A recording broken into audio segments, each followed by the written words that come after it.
ಎತ್ತಿ ಯಶೋನಿಧಿಯಾದ ಆದೊಡೆ ಮಧು ನಿನ್ನ ದಯಾಗುಣಕ್ಕೆ ವಿಶೇಷಮೇ ದೇವಾರ ಈ ಮೂರ್ಖನಂ ಆತ್ತನಂ ರೌದ್ರನಂ ನನ್ನಂ ಪವಿತ್ರ ಮಾಡಿದೊಡೆ ಘನಕೀರ್ತಿ ದೇವಾರ ಭೂತೆನ್ನದಿರೋ ಒಪ್ಪಿಗೊಳ್ಳೋ ನಗದಿರೈ ಶರಣಾಗೂ ನೀನ್ ಅಪರಾಧಿತೇಶ್ವರ ಅಪರಾಧಿತೇಶ್ವರ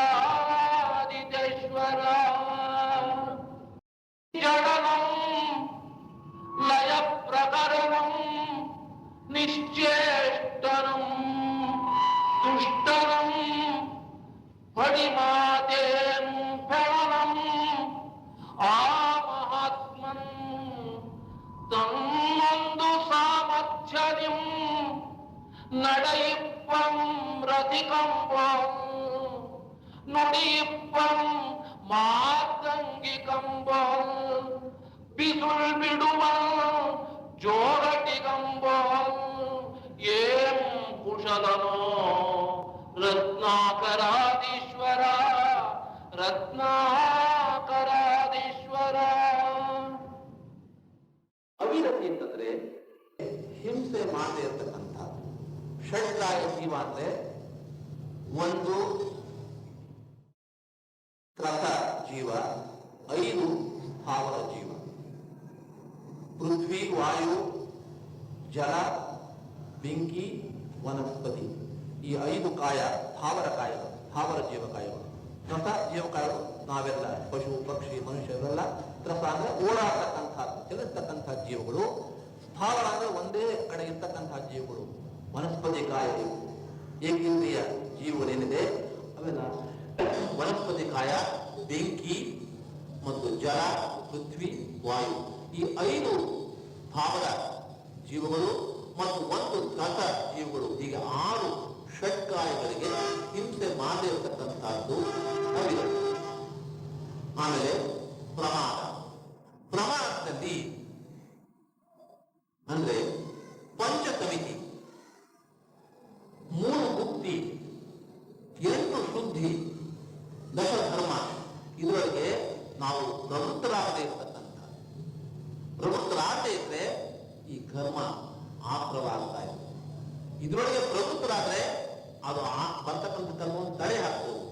ಈ ಪಂಚಸಮಿತಿ, ತ್ರಿಗುಪ್ತಿ, ಅಷ್ಟಶುದ್ಧಿ, ದಶಧರ್ಮ ಇದರೊಳಗೆ ಪ್ರವೃತ್ತಿ ಮಾಡದೇ ಇರ್ತಕ್ಕಂಥದ್ದಕ್ಕೆ ಅವಿರತಿ ಇದೆ.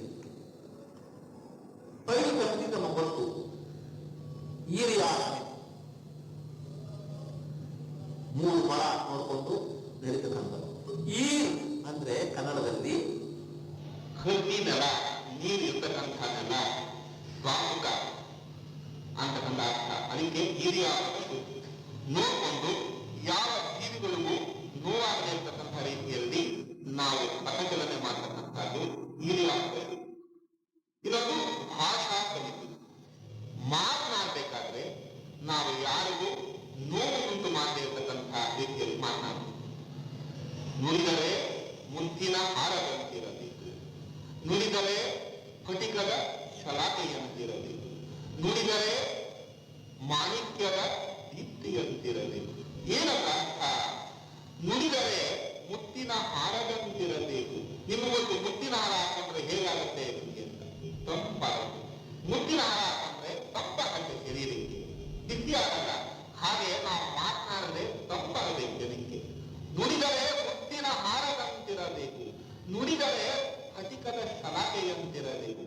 ಫಟಿಕದಲ್ಲಿ ಯಾಕೆ ಫಟಿಕದ ಶಲಾಕೆ ಅಂತ ಹೇಳಿದಾರಂದ್ರೆ, ಫಟಿಕ ಕಲಂಕರಹಿತವಾದಂತಹ ವಸ್ತು.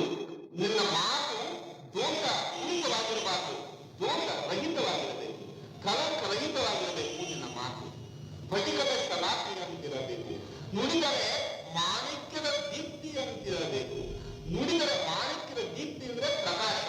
ನೀನು ಮಾತನಾಡಿದ್ರೆ ಜ್ಞಾನ ಪ್ರಕಾಶ ಹೊಂದಬೇಕು. ಎಲ್ಲ ಭಾಷಾ ಸಮಿತಿ. ಇನ್ನೊಂದು ಏಕನಾ ಸಮಿತಿ. ಏಕನಾ ಸಮಿತಿ ಅಂದ್ರೆ ಏನು? ಆಹಾರ ಏನು ತಗೊಳ್ಬೇಕಾದ್ರೆ ಅಹಿಂಸಾ ಧರ್ಮ ಅನುಗುಣವಾಗಿ ರಾಗ ದ್ವೇಷವಿಲ್ಲದೆ ಯಾವ ಒಂದು ಅಸಮಾಧಾನವನ್ನು ವ್ಯಕ್ತಪಡಿಸದೆ ಸಮಾಧಾನ ಚಿತ್ತದಲ್ಲಿ ಆಹಾರವನ್ನು ತೆಗೆದುಕೊಳ್ತಕ್ಕಂಥದ್ದು ಏಕನಾ ಸಮಿತಿ. ಇನ್ನೊಂದು ಆದಾನ ನಿಕ್ಷೇಪ ಸಮಿತಿ. ಆದಾನ ಅಂದ್ರೆ ತಗೊಳ್ಳೋದು, ನಿಕ್ಷೇಪ ಅಂದ್ರೆ ಇಡೋದು. ಅಂದ್ರೆ ಇನ್ಯಾವ ವಸ್ತುವನ್ನ ತೆಗೆದುಕೊಳ್ಬೇಕಾದ್ರೆ ಇದು ಮುನಿಗಳ ಕ್ರಿಯೆ. ಮುನಿಗಳ ಕ್ರಿಯೆಯಿಂದ ಆಚರಣೆ ಮಾಡಬೇಕು ಅಂತ ಹೇಳಿಲ್ಲ. ಮುನಿಗಳಿಗೆ ಕಡ್ಡಾಯ, ಕಂಪಲ್ಸರಿ, ನಮಗೆ ಆಪ್ಷನ್. ಮಾಡಿದ್ರೆ ಪುಣ್ಯ, ನಿಮಗೆ ನಿಮ್ಮ ಆತ್ಮ ಕಲ್ಯಾಣವಾಗುತ್ತೆ. ಅಂದ್ರೆ ನೀವು ಆ ಸಾಧನೆ ಮಾಡ್ಕೊಂಡು ಹೋಗ್ತೀರಾ. ಈರ್ಯ ಸಮಿತಿ, ಭಾಷಾ ಸಮಿತಿ, ಏಷಣಾ ಸಮಿತಿ, ಆದಾನ ನಿಕ್ಷೇಪ ಸಮಿತಿ, ಪ್ರತಿಷ್ಠಾಪನಾ ಸಮಿತಿ. ಇದು 5 ಸಮಿತಿಗಳು. ತ್ರಿಗುಪ್ತಿಗಳು. ಗುಪ್ತಿ ಅಂದ್ರೆ ಏನು ಅಂದ್ರೆ ಕರ್ಮ ನಿರೋಧಕ್ಕೆ ಮಾಡ್ತಕ್ಕಂಥ ಆಚರಣೆ. ಕರ್ಮವನ್ನ ಬರದೇ ಇರ್ತಕ್ಕಂಥ ರೀತಿ ತಡೀತಕ್ಕಂಥ ಒಂದು ಆಚರಣೆಗೆ ಗುಪ್ತಿ ಅಂತ ಹೇಳ್ತೀವಿ. ಅದು 3 ತರ: ಕಾಯಗುಪ್ತಿ, ವಚನಗುಪ್ತಿ, ಮನೋಗುಪ್ತಿ. ಇದು ತ್ರಿಗುಪ್ತಿಗಳು. ಈ 3 ಕಾಯ, ವಾಚ, ಮನಸ ಕರ್ಮ ನಿರೋಧ ಮಾಡ್ತಕ್ಕಂಥ, ಎಷ್ಟು ಸಾಧ್ಯವಷ್ಟು ಕರ್ಮ ನಿರೋಧ ಮಾಡ್ತಕ್ಕಂಥದ್ದು ತ್ರಿಗುಪ್ತಿಗಳು. 8 ಶುದ್ಧಿ. ಯಾವುದು? ಭಾವಶುದ್ಧಿ, ಕಾಯ ಶುದ್ಧಿ, ಶರೀರ ಶುದ್ಧಿ, ವಿನಯ ಶುದ್ಧಿ, ಈರ್ಯಾಪದ ಶುದ್ಧಿ, ಭೈಕ್ಷ ಶುದ್ಧಿ ಅಂದ್ರೆ ಊಟ ಮಾಡ್ತಕ್ಕಂಥದ್ದು, ಪ್ರತಿಷ್ಠಾಪನಾ ಶುದ್ಧಿ, ಶಯನಾಸನ ಶುದ್ಧಿ, ವಾಕ್ಯ ಶುದ್ಧಿ. ಈ 8 ಶುದ್ಧಿಗಳನ್ನ ನಾವು ಯಾವಾಗಲೂ ಆಚರಣೆ ಮಾಡಬೇಕು. 10 ಧರ್ಮ ನಮಗೆ ಗೊತ್ತು: ಉತ್ತಮ ಕ್ಷಮ, ಮಾರ್ದವ, ಆರ್ಜವ, ಸತ್ಯ, ಶೌಚ, ಸಂಯಮ, ತಪ, ತ್ಯಾಗ, ಆಕಿಂಚನ್ಯ, ಬ್ರಹ್ಮಚರ್ಯಾಣಿ, ದಶಧರ್ಮ. ಈ 10 ಧರ್ಮ. ಹೀಗೆ ಈ ಪ್ರಮಾದ ಅಂದ್ರೆ ಈ 5 ಸಮಿತಿ, 3 ಗುಪ್ತಿ, 8 ಶುದ್ಧಿ, ದಶಧರ್ಮಗಳಲ್ಲಿ ಪ್ರವೃತ್ತಿ ಮಾಡದೇ ಇರತಕ್ಕಂಥದ್ದು ಪ್ರಮಾದ. ಇದು ಮಾಡದೇ ಇದ್ರೆ ಕರ್ಮದ ಆಶ್ರಮವಾಗುತ್ತೆ. ಮಿಥ್ಯಾದರ್ಶನ, ಅವಿರತಿ, ಪ್ರಮಾದ, ಕಷಾಯ. ಕ್ರೋಧಾದಿ ಕಷಾಯಗಳನ್ನ ನೀವೇನಾದ್ರೂ ತುಂಬಿಟ್ಕೊಂಡ್ರೆ, ಕ್ರೋಧ, ಮಾನ, ಮಾಯ, ಲೋಭ, ಈ 4 ಕಷಾಯಗಳು, ಇದರ ವಿವಿಧ ಉಪಭೇದಗಳು 25 ಆಗತ್ತೆ. ಅದೆಲ್ಲ ವಿವರಣೆ ಬೇಡಲ್ಲ. ಕ್ರೋಧ, ಮಾನ, ಮಾಯ, ಲೋಭ ಈ ಏನು ಕಷಾಯಗಳನ್ನ ಬಿಡದೇ ಇರ್ತಕ್ಕಂಥದ್ದು ಆಶ್ರವಕ್ಕೆ ಕಾರಣವಾಗುತ್ತೆ. ಸ ಕಷಾಯತ್ವಾತ್ ಜೀವ ಕರ್ಮಣೋ ಯೋಗ್ಯಾನ್ ಪುದ್ಗಲಾನ್ ಆದತ್ತೆ ಸ ಬಂಧ. ಯಾರು ಈ ಒಂದು ಮಿಥ್ಯಾದರ್ಶನ, ಅವಿರತಿ, ಪ್ರಮಾದ, ಕಷಾಯ ಇದರೊಳಗೆ ತಮ್ಮ ಜೀವನವನ್ನು ಸವಿಸ್ತಾರೋ ಅವರಿಗೆ ಈ ಕರ್ಮಬಂಧ ಕಟ್ಟಿಟ್ಟ ಬುದ್ಧಿ. ಇದನ್ನು ಯಾರು ಬಿಡ್ತಾರೋ ಅವರು ಸಂಬರವನ್ನ ಮಾಡ್ಕೊಂತಾರೆ. ಮುಂದೆ ಹೇಳ್ತಾರೆ, ಕರ್ಮಾಕ್ರಮ ಹಾಕ್ಬೇಕಾದ್ರೆ ಇದೆಲ್ಲ ಕಾರಣಗಳು: ಮಿಥ್ಯಾದರ್ಶನ, ಅವಿರತಿ, ಪ್ರಮಾದ, ಕಷಾಯ, ಗುಪ್ತಿ. 5ನೆಯ ತತ್ವ. ಈಗ ಸಂಬರವಾಯಿತು, ಬಂಧವಾಯ್ತು. ಜೀವ, ಅಜೀವ, ಆಶ್ರವ, ಬಂಧ ಆಯ್ತು. 5ನೆಯದು ಅಲ್ಲ, ಜೀವ, ಅಜೀವ, ಆಶ್ರವ, ಬಂಧ ಆಯ್ತು. 5ನೆಯದು ಸಂವರ. ಆಶ್ರವ ನಿರೋಧ ಸಂವರ ಅಂದ್ರೆ ಕೃಷ್ಣಾಸಾಗರದಲ್ಲಿ ಡ್ಯಾಮ್ ಹಾಕದಂಗೆ ಈ ನೀರು ಬರ್ತಕ್ಕಂಥದ್ದು ಆಶ್ರವ, ಬಂದು ಆ ಡ್ಯಾಮ್ ಅಪ್ಪಳಿಸೋದು ಬಂಧ. ಈ ಡ್ಯಾಮ್ ಹಾಕ್ಬಿಟ್ವಲ್ಲ, ಮುಂದೆ ಬರೋಲ್ಲ, ಅದು ಅದು ಸಂವರ. ನಿನ್ನ ಆತ್ಮ ಪ್ರದೇಶಕ್ಕೆ ಕರ್ಮ ಹರಿದು ಬರದೇ ಹಾಗೆ ಒಂದು ಅಡ್ಡಗೋಡೆ ಹಾಕ್ತಕ್ಕಂಥದ್ದು ಸಂವರ. ಆಶ್ರವ ನಿರೋಧ ಸಂವರ. ಸಂವರವನ್ನ ಮಾಡಬೇಕಾದ್ರೆ ಏನೇನು, ನಾನು ಏನು ಬಂಧದ ಕಾರಣಗಳು ಹೇಳಿದೆ, ಆ ಕಾರಣಗಳನ್ನ ನಿರೋಧ ಮಾಡ್ತಕ್ಕಂಥದ್ದೇ ಸಂವರ. ಅಂದ್ರೆ ಸುಗುಪ್ತಿ. ಆ ಗುಪ್ತಿ ತ್ರಯಗಳಿಂದ ಒಳ್ಳೊಳ್ಳೆಯ ವಿಚಾರಗಳನ್ನ ಕಾಯ ವಾಚ ಮನಸ ಆತ್ಮಕ್ಕೆ ಹಿತವಾಗತಕ್ಕಂತಹ ರೀತಿಯಲ್ಲಿ ನಡ್ಕೊಳ್ತಕ್ಕಂತಹದ್ದು. ಆಮೇಲೆ ಸಮಿತಿಯನ್ನ, ಈ ಪಂಚ ಸಮಿತಿಗಳನ್ನ ಆಚರಣೆ ಮಾಡ್ತಕ್ಕಂತಹದ್ದು. ಅಲ್ಲಿ ಆಚರಣೆ ಬಿಟ್ರೆ ಆಶ್ರವ, ಆಚರಿಸಿದ್ರೆ ಸಂವರ. 5 ಸಮಿತಿಗಳನ್ನ ನಾವು ಆಚರಣೆ ಮಾಡ್ತಕ್ಕಂಥದ್ದು. ದಶ ಧರ್ಮದಲ್ಲಿ ಲೀನಾಗ್ತಿರ್ತಕ್ಕಂಥದ್ದು, ಕ್ಷಮಾವಂತನಾಗಿರ್ತಕ್ಕಂಥದ್ದು, ಉತ್ತಮ ಕ್ಷಮ, ಮಾರ್ದವ, ಆರ್ಜವ, ಸತ್ಯ, ಶೌಚ, ಸಂಯಮ, ತಪ, ತ್ಯಾಗ, ಆಕಿಂಚನ್ಯ, ಬ್ರಹ್ಮಚರ್ಯ, ಈ ದಶಧರ್ಮದಲ್ಲಿ ನಾವು ನಿರತರಾಗಿ ಅದನ್ನು ನಮ್ಮ ಜೀವನದಲ್ಲಿ ಅಳವಡಿಸಿಕೊಡ್ತಕ್ಕಂಥದ್ದು ನಾವು ಸಂವರವನ್ನ ನಾವು ಮಾಡಬಹುದು. ಧರ್ಮ ಮತ್ತು ಅನುಪ್ರೇಕ್ಷ. ಅನುಪ್ರೇಕ್ಷೆ ಅದರ ಹೆಚ್ಚಿನ ವಿವರ, ಯಾಕೆಂದ್ರೆ ಮುಂದಿನ ಪದ್ಯದಲ್ಲಿ ರತ್ನಾಕರನೇ ಅನುಪ್ರೇಕ್ಷೆಯ ವಿಚಾರವಾಗಿ ಹೇಳ್ತಾನೆ. 12 ಅನುಪ್ರೇಕ್ಷೆ ಅಂತ ನಮಗೆ ಗೊತ್ತು. ಸುಮ್ಮನೆ ಹೆಸರು ಹೇಳ್ಬಿಡ್ತೀನಿ. ಅನಿತ್ಯ, ಅಶರಣ, ಸಂಸಾರ, ಏಕತ್ವ, ಅನ್ಯತ್ವ, ಅಶುಚಿತ್ವ, ಆಶ್ರವ, ಸಂವರ, ನಿರ್ಜರ, ಬೋಧಿ ದುರ್ಲಭ, ಲೋಕ ಮತ್ತು ಧರ್ಮ. ಈ 12 ಅನುಪ್ರೇಕ್ಷೆಗಳನ್ನ, ಅಂದ್ರೆ ಅನುಪ್ರೇಕ್ಷೆ ಅಂದ್ರೆ ಪುನಃ ಪುನಃ ಮುಹುರ್ಮುಹು ನಾವು ಅದನ್ನು ಚಿಂತನೆ ಮಾಡ್ತಕ್ಕಂಥದ್ದು. ಪ್ರತಿ ನಿಮಿಷದಲ್ಲಿ ಈ ಒಂದು ವಿಚಾರಗಳನ್ನ, ಅನಿತ್ಯ, ಅಶರಣ, ಅನ್ಯತ್ವ, ಏಕತ್ವ, ಸಂಸಾರ, ಬೋಧಿ ದುರ್ಲಭ, ಧರ್ಮ, ಆಶ್ರವ, ಸಂವರ, ನಿರ್ಜರ, ಈ ಎಲ್ಲ ವಿಚಾರಗಳನ್ನ ಪುನಃ ಪುನಃ ಯೋಚನೆ ಮಾಡ್ತಕ್ಕಂಥದ್ದು, ಅದಕ್ಕೆ ಅನುಪ್ರೇಕ್ಷೆ ಅಂತೀವಿ. ಈ 12 ವಿಚಾರಗಳನ್ನ ನಮ್ಮ ಜೀವನದಲ್ಲಿ ಪ್ರತಿ ಕ್ಷಣದಲ್ಲಿ ನಾವು ಚಿಂತನೆ ಮಾಡಿ, ಮನನ ಮಾಡಿ, ಅದರ ವಿಷಯ ತಿಳ್ಕೊಂಡು ಹಾಗೆ ಆಚರಣೆ ಮಾಡ್ತಕ್ಕಂಥದ್ದು ಅದು 12 ಅನುಪ್ರೇಕ್ಷೆಗಳು. ಮತ್ತು ಪರೀಶಃ ಜಯ, 22 ಪರೀಶಃ. ಪರೀಶಃ ಅಂದ್ರೆ ಕಷ್ಟ, ನಮ್ಮ ದೇಹಕ್ಕೆ ಆಗ್ತಕ್ಕಂತಹ ಕಷ್ಟಗಳು. ಆ ಕಷ್ಟಗಳನ್ನ ಸಹಿಸಿಕೊಂಡು ಸಮಾಧಾನ ಚಿತ್ತನಿರ್ತಕ್ಕಂಥದ್ದು. ಪೆತ್ತ ಪರೀಶಃ ಜಯಮೇ ತಪಂ. ತಪಕ್ಕೆ ಬೇರೆ ಕೋಡು ಎರಡೊಳವೆ. ತಪಸ್ಸಂದ್ರೆ ಇನ್ನೇನು ಬೇರೆ ಅಲ್ಲ. ಬೆಟ್ಟದ ಮೇಲೆ ಹೋಗಿ ತಪಸ್ ಮಾಡು, ಸಮುದ್ರದ ತಡಿ ತಪಸ್ ಮಾಡು, ಏಕಾಂತಕ್ಕೆ ಹೋಗು, ಅವೆಲ್ಲ ಬೇರೆ ವಿಚಾರ. ತಪಸ್ಸಿನ ನಿಜವಾದ ಅರ್ಥ ಪೆತ್ತ ಪರೀಶಃ ಜಯಮೇ ತಪಂ. ತಪಕ್ಕೆ ಬೇರೆ ಕೋಡೆರಡೊಳವೆ. ಸ್ವಾಧ್ಯಾಯಂ ಪರಮಂ ತಪಃ, ಇಚ್ಛಾ ನಿರೋಧ ತಪಃ. ನೀವು ಯಾವುದ್ರ ಮೇಲೆ ಇಚ್ಛೆ ಇದೆಯೋ ಅದನ್ನ ನಿರೋಧಿಸ್ತಕ್ಕಂಥದ್ದು, ಅದಕ್ಕೆ ಒಂದು ತಡೆ ಹಾಕ್ತಕ್ಕಂಥದ್ದು ಅಂದ್ರೆ ಅಪರಿಗ್ರಹ ವ್ರತ. ಇಚ್ಛಾ ನಿರೋಧ ತಪಃ, ಪೆತ್ತ ಪರೀಶಃ ಜಯಮೇ ತಪಂ. ಇಂಥ 22 ಪರೀಕ್ಷೆಗಳು, ಅದು ರತ್ನಗಂಡ ಶ್ರಾವಕಾಚಾರ್ಯದಲ್ಲಿ ಬರುತ್ತೆ. ಆ 22 ಪರೀಕ್ಷೆಗಳು ಯಾವುದು ಅಂತ ತಾವು ತಿಳ್ಕೊಂಡು ಟಿಪ್ಪಣಿ ಮಾಡ್ಕೊಳ್ಬಹುದು.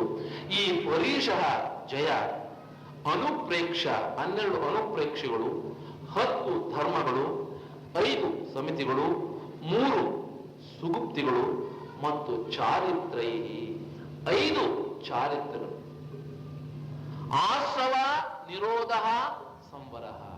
ಈ ಆಶ್ರವಕ್ಕೆ ಕಾರಣವಾದಂತಹದ್ದನ್ನ ನಾವು ನಿರೋಧಿಸ್ತಕ್ಕಂಥದ್ದಕ್ಕೆ ಸಂವರ ಅಂತ ಹೆಸರು. ಅದನ್ನ ಈ ಸುಗುಪ್ತಿ, ಸಮಿತಿ, ಧರ್ಮ, ಅನುಪ್ರೇಕ್ಷ, ಪರೀಶಃ ಜಯ ಮತ್ತು ಚಾರಿತ್ರ, ಈ 5 ಚಾರಿತ್ರ ಯಾವ್ಯಾವುದು ಅಂದ್ರೆ ಸುಮ್ಮನೆ ಹೆಸರು ಹೇಳ್ತೀನಿ. ಒಂದು ಸಾಮಾಯಿಕ. ಸಾಮಾಯಿಕ ಮಾಡುವಂತಾರೆ, ಪ್ರತಿ ದಿವಸ ಸಾಮಾಯಿಕ ಮಾಡಬೇಕು ಅಂದ್ರೆ ಏನು ಸಾಮಾಯಿಕ? ಬರೀ ಪಂಚ ನಮಸ್ಕಾರ ಹೇಳ್ಕೊಂಡು ಎಲ್ಲೆಲ್ಲೋ ಮನಸ್ಸು ಹರಿದು ಬಿಡೋದಲ್ಲ, ಅದು ಸಾಮಾಯಿಕ ಅಲ್ಲ.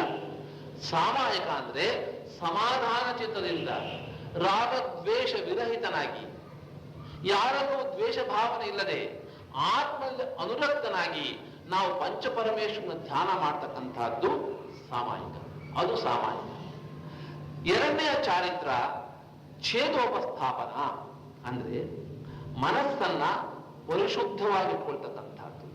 ಈ ಏನೋ ಒಂದು ವ್ರತವನ್ನ ಮಾಡಿದ್ದೀರ, ವ್ರತವನ್ನ ಮಾಡ್ಬೇಕಾದ್ರೆ ಏನೋ ನಿಮಗೆ ಉಪಸರ್ಗ ಬಂದು ವ್ರತದಲ್ಲಿ ಭಂಗವಾಗುತ್ತೆ. ಆ ಭಂಗವಾದಾಗ ಆ ವ್ರತಭಂಗಕ್ಕೆ ಸರಿಯಾದ ಪ್ರಾಯಶ್ಚಿತ್ತವನ್ನ ಮಾಡಿಕೊಂಡು ಪುನಃ ವ್ರತವನ್ನ ಹಿಡಿತಕ್ಕಂಥದ್ದು ಮತ್ತು ಆ ಪರಿಣಾಮವನ್ನು ಶುದ್ಧವಾಗಿಟ್ಕೊಳ್ತಕ್ಕಂಥದ್ದು ಛೇದೋಪಸ್ಥಾಪನಾ ಚಾರಿತ್ರ. ಇನ್ನೊಂದು ಪರಿಹಾರ ವಿಶುದ್ಧಿ. ಪರಿಹಾರ ವಿಶುದ್ಧಿ ಚಾರಿತ್ರ ಅಂದ್ರೆ ಈ ಪಂಚಸಮಿತಿ ಏನ್ ಹೇಳಿದೆ ಮತ್ತು ಈ ಗುಪ್ತಿ ತ್ರಯಗಳ 3 ಗುಪ್ತಿಗಳನ್ನ ಏನ್ ಹೇಳಿದೆ ಇದನ್ನ ಧರಿಸೋದು ಅಂದ್ರೆ ರಾಗದ್ವೇಷವನ್ನು ಬಿಡ್ತಕ್ಕಂಥದ್ದು. ಯಾವ ಪ್ರತಿಭೆ ಆಗಲಿ ಜೈನ ಧರ್ಮದಲ್ಲಿ, ಯಾವ ನೋಂಪಿ ಆಗಲಿ, ಅದಕ್ಕೆ ಅಡಿಗಲ್ಲು, ಬೇಸಿಸ್, ಫೌಂಡೇಶನ್ ಏನಪ್ಪಾ ಅಂದ್ರೆ ರಾಗದ್ವೇಷ ಇಲ್ಲದೆ ಇರತಕ್ಕಂಥದ್ದೇ. ರಾಗದ್ವೇಷ ಸಹಿತವಾಗಿ ಏನು ಮಾಡಿದ್ರು, ಎಂಥ ಉದ್ಯಾಪನೆ, ವ್ರತ, ನೋಂಪಿ, ಪಂಚಕಲ್ಯಾಣಗಳು ಏನು ಮಾಡಿದ್ರು ಕೂಡ ಬಿಗ್ 0, 0 ಮಾರ್ಕ್ ಬರುತ್ತೆ ಹೊರತು ಅದಕ್ಕೆ ಬೇಸಿಸ್ ಫೌಂಡೇಶನ್ ಏನಪ್ಪಾ ಅಂದ್ರೆ ವೀತರಾಗತೆಯ ಒಂದು ಅಂಶವನ್ನಾದ್ರೂ ನಾವು ಧರಿಸಿಕೊಂಡು ನಮ್ಮ ಕಾರ್ಯಕಲಾಪಗಳನ್ನು ಮಾಡಿದ್ರೆ ಅದಕ್ಕೆ ಹೆಚ್ಚು ಅರ್ಥ ಒತ್ತು ಬರುತ್ತೆ. ಹಾಗೆ ಪರಿಹಾರ ವಿಶುದ್ಧಿ ಅಂದ್ರೆ ಪಂಚಸಮಿತಿ ಗುಪ್ತಿತ್ರಯಗಳನ್ನು ಧರಿಸ್ತಕ್ಕಂಥದ್ದು, ಅಂದ್ರೆ ರಾಗದ್ವೇಷವನ್ನು ಬಿಟ್ಟು ಆತ್ಮಶುದ್ಧಿಯನ್ನು ಮಾಡ್ಕೊಳ್ತಕ್ಕಂಥದ್ದು. 4ನೆಯ ಚಾರಿತ್ರ ಸೂಕ್ಷ್ಮ ಸಾಂಪ್ರದಾಯ. ಸೂಕ್ಷ್ಮ ಸಾಂಪ್ರದಾಯ ಅಂದ್ರೆ ಕ್ರೋಧ, ಮಾನ, ಮಾಯ, ಲೋಭ 4 ಕಷಾಯಗಳಿದೆ. ಅದರೊಳಗೆ ಕ್ರೋಧ, ಮಾನ, ಮಾಯ 3ನ್ನ ಗೆದ್ದಿದ್ದೀವಿ ನಾವು. ಲೋಭ ಕಷಾಯ ಒಂದಿದೆ. 3 ಗೆದ್ದು ಲೋಭ ಕಷಾಯವನ್ನು ಗೆಲ್ಲೋದಕ್ಕೆ ಪ್ರಯತ್ನ ಮಾಡ್ತಕ್ಕಂಥದ್ದು ಸೂಕ್ಷ್ಮ ಸಾಂಪ್ರದಾಯ ಚಾರಿತ್ರ. ಅದು ಸಂಜೋಲನ ಒಂದು ಸಂಜೋಲನ ಅತ್ಯಂತ ಕ್ಷೀಣವಾದಂತಹ ಒಂದು ಕಷಾಯ. ಆದರೆ ಈ 4 ಕಷಾಯಗಳಲ್ಲಿ ಕ್ರೋಧ, ಮಾನ, ಮಾಯ ಈ 3 ಕಷಾಯಗಳನ್ನು ಗೆದ್ದು ಲೋಭ ಕಷಾಯಗಳನ್ನ ಹೊರದೋಡಿಸೋದಕ್ಕೆ ಪ್ರಯತ್ನ ಮಾಡ್ತಕ್ಕಂತಹ ಚಾರಿತ್ರ ಏನಿದೆ, ಆ ವೃತ್ತಿ, ಅದು ಸೂಕ್ಷ್ಮ ಸಾಂಪ್ರದಾಯ ಚಾರಿತ್ರ. ಇನ್ನೊಂದು ಯಥಾಖ್ಯಾತ ಅಂದ್ರೆ ಮನಸ್ಸಿನ ಚಂಚಲತೆಯನ್ನ ನಿವಾರಿಸಿಕೊಳ್ತಕ್ಕಂಥದ್ದು.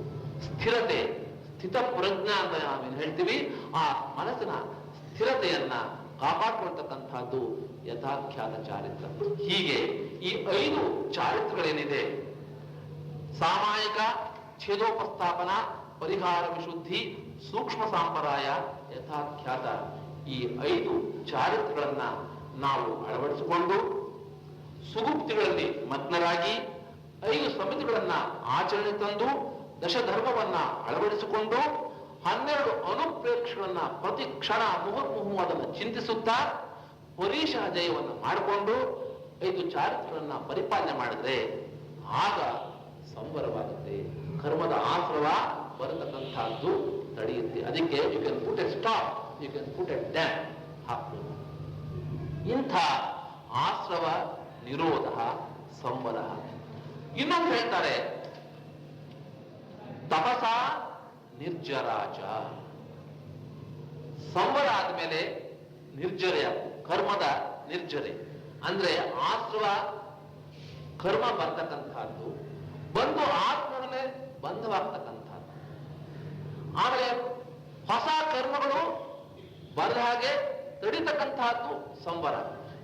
ಬಂಧವಾಗಿರ್ತಕ್ಕಂತಹ ಕರ್ಮವನ್ನ ಕಿತ್ತು ಒಗಿತಕ್ಕಂಥದ್ದು ನಿರ್ಜರೆ. ಆ ನಿರ್ಜರೆಗೆ ತಪಸ ನಿರ್ಜರಾಚ.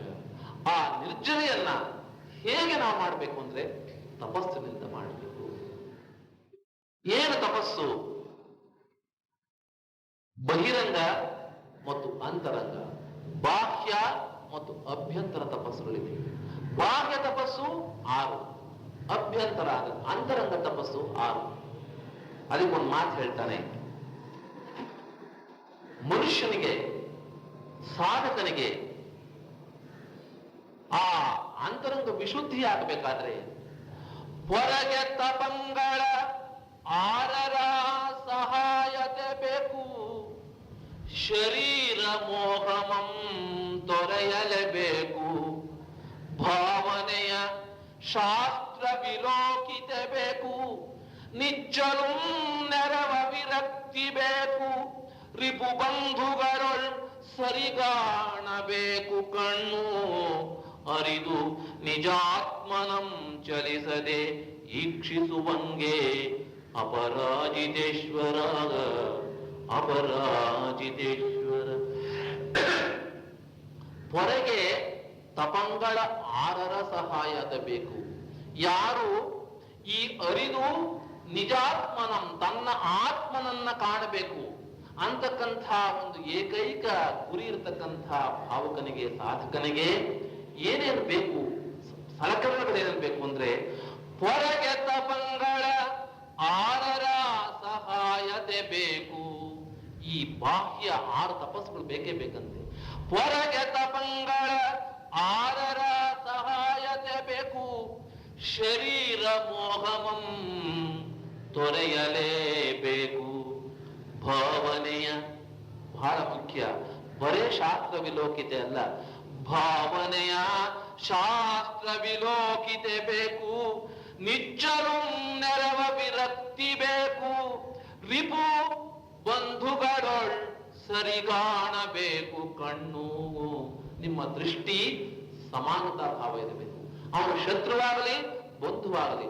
ರಿಪು ಬಂಧುಗಳೊಳ್ ಸರಿಗಾಣಬೇಕು. ಕಣ್ಣು ಆರಿದು ನಿಜಾತ್ಮನಂ ಚಲಿಸದೆ ಈಕ್ಷಿಸುವಂಗೆ. ಅಪರಾಜಿತೇಶ್ವರ ಅಪರಾಜಿತೇಶ್ವರ. ಈ ಹೊರಗೆ ತಪಂಗಳ 6 ಸಹಾಯತೆ ಬೇಕು. 6 ತಪಸ್ಸು ಬೇಕಂತೆ. ಯಾವುದು 6 ತಪಸ್ಸು? ಅನಶನ, ಅವಮೋದರ್ಯ, ವೃತ್ತಿಪರಿಸಂಖ್ಯಾನ, ರಸಪರಿತ್ಯಾಗ, ಕಾಯಕ್ಲೇಶ, ವಿವಿಕ್ತ ಶಯ್ಯಾಸ. ಈ 6 ಬಾಹ್ಯ ತಪಸ್ಸುಗಳು. ಅನಶನ, ಅನಶನ ಅಂದ್ರೆ ಉಪವಾಸ. ಏನು ಆಹಾರ ತೆಗೆದುಕೊಳ್ಳದೆ ಇರ್ತಕ್ಕಂಥದ್ದು. ಚತುರ್ವಿಧ ಆಹಾರ ತ್ಯಾಗವೇ ಅನಶನ. ಅನ್ನ, ಪಾನ, ಖಾದ್ಯ, ಲೇಹ್ಯ. ಯಾವುದು ಕರು ತಿಂಡಿ ತಿಂತೀನಿ, ಅದು ತಿಂತೀನಿ, ರೊಟ್ಟಿ ತಿಂತೀನಿ. ಅನಶನ ಅಂದ್ರೆ ಪೂರ್ಣ ಉಪವಾಸ, ನಿರ್ಜಲ ಉಪವಾಸ. ಅನಶನ ಉಪವಾಸ ಮಾಡ್ತಕ್ಕಂಥ. ಅವಮೋದರ್ಯ, ಅವಮೋದರ್ಯ ಅಂದ್ರೆ ಬಹಳ ಸುಲಭ ಹೇಳ್ಬೇಕು ಅಂದ್ರೆ, ನಿನ್ನ ಊಟ 30 ತುತ್ತಿನಲ್ಲಿ ನಿನಗೆ ಹೊಟ್ಟೆ ತುಂಬಿದ್ರೆ 20 ತುತ್ತಿಗೆ ಕಡಿಮೆ ಮಾಡು. 20 ತುತ್ತಿಗೆ ನಿನ್ನ ಊಟವನ್ನ ಸಮಾಪ್ತಿ ಮಾಡು. ನೋಡಿ, ನಾವು ಹೇಳೋದು ಇದನ್ನ ಎಷ್ಟು ಚೆನ್ನಾಗಿ ಆಚಾರ ಹೇಳಿದ್ದಾರೆ. ಉಪವಾಸ ಮಾಡೋದು ಸುಲಭ, ಯಾಕೆಂದ್ರೆ ಮುಂದೆ ಏನು ಆಹಾರ ಇರೋದೇ ಇಲ್ವಲ್ಲ, ಆಹಾರ ಇರೋದೇ ಇಲ್ಲ. ಉಪವಾಸ ಮಾಡೋದು ಸುಲಭ, ಅವಮೋದನೆಯ ಕಷ್ಟ. ರುಚಿ ರುಚಿಯಾದ ಆಹಾರ ಇರುತ್ತೆ, ಏನೋ ಆಹಾರ ಕೊಟ್ಟಿರ್ತಾರೆ, ಅದನ್ನ 30 ತುತ್ತು ಇನ್ನೂ ಬೇಕು ನಿನಗೆ, ಇನ್ನೂ ಹೊಟ್ಟೆ ತುಂಬಿಲ್ಲ, ಆದ್ರೆ 20 ತುತ್ತಿಗೆ ಮುಗಿಸು ಅಂದ್ರೆ ನಿರೋಧ ಶಕ್ತಿ. ಆ ನಿರೋಧ ಶಕ್ತಿಯನ್ನ ಹೆಚ್ಚಿಸ್ಕೊಳ್ತಕ್ಕಂಥದ್ದು ಈ ಅನಶನಕ್ಕಿಂತ ಅದು ಹೆಚ್ಚಿನ ಒಂದು ಅದಕ್ಕೆ ಒಂದು ಪ್ರಾಧಾನ್ಯ ಕೊಟ್ಟಿದ್ದಾರೆ. ಅವಮೋದರ್ಯ ಮುಂದೆ ಇದೆ ಆಹಾರ, ಅದು ನೀನು ತಗೊಳ್ಬೇಡ, ಅದ್ರ ಮೇಲೆ ಆಸೆ ಪಡಬೇಡ. 30 ತುತ್ತಿಗೆ ನಿನ್ನ ಹೊಟ್ಟೆ ತುಂಬಿದ್ರೆ 20 ತುತ್ತಿಗೆ ನಿನ್ನ ಸಮಾಪ್ತಿ ಮಾಡೋದು ಊಟವನ್ನು. ಹಾಗೆ ಅನಶನ, ಉಪವಾಸ, ಅವಮೋದರ್ಯ. ಇನ್ನೊಂದು ಅದಕ್ಕಿಂತ ಒಂದು ಹೆಚ್ಚಿನ ಒಂದು ಸ್ಟೇಜು ವೃತ್ತಿ ಪರಿಸಂಖ್ಯಾನ. ಬೇಕಾದ ಜನ ಆಹಾರ ಕೊಡಕ್ಕೆ ಸಿದ್ಧರಾಗಿದ್ದಾರೆ. ನಿನ್ನ ಒಂದು ಸಾಧನೆಯನ್ನು ನೋಡಿ, ನಿನ್ನ ಆತ್ಮ ವಿಶುದ್ಧಿಯನ್ನು ನೋಡಿ, ನೀನು ಮಹಾನುಭಾವ, ಮುಂದೆ ನಿನ್ನ ಆತ್ಮ ಕಲ್ಯಾಣ ಮಾಡ್ಕೊಳ್ತಕ್ಕಂಥ ಮಹಾನ್ ಚೈತನ್ಯ ಅಂತ ಹೇಳಿ ಬೇಕಾದ ಜನ ಆಹಾರ ಕೊಡಕ್ಕೆ ನಿನಗೆ ಸಿದ್ಧರಾಗಿದ್ದಾರೆ. ಆದ್ರೆ ನೀನು ಅದಕ್ಕೆ ಆಸೆ ಪಡೋಲ್ಲ. ಏನೋ ಒಂದು ನಿನ್ನ ಮನಸ್ಸಿನಲ್ಲಿ ಒಂದು ಒಂದು ಒಂದು ಭಾವನೆಯನ್ನ ತಾಳಿ, ನಾನು ಇಂತಹ ದಿವಸ ಹೀಗೆ ನಾನು ಆಹಾರ ತೆಗೆದುಕೊಳ್ತೇನೆ, ಇದೇ ರೀತಿ ಆಹಾರ ತೆಗೆದುಕೊಳ್ತೇನೆ ಅಂತಕ್ಕಂಥ ಒಂದು ಸಂಕಲ್ಪ ಮಾಡ್ಕೊಳ್ತಕ್ಕಂಥದ್ದು. ಅಂದ್ರೆ ಆಹಾರ ತೆಗೆದೇ ಇರಬಹುದು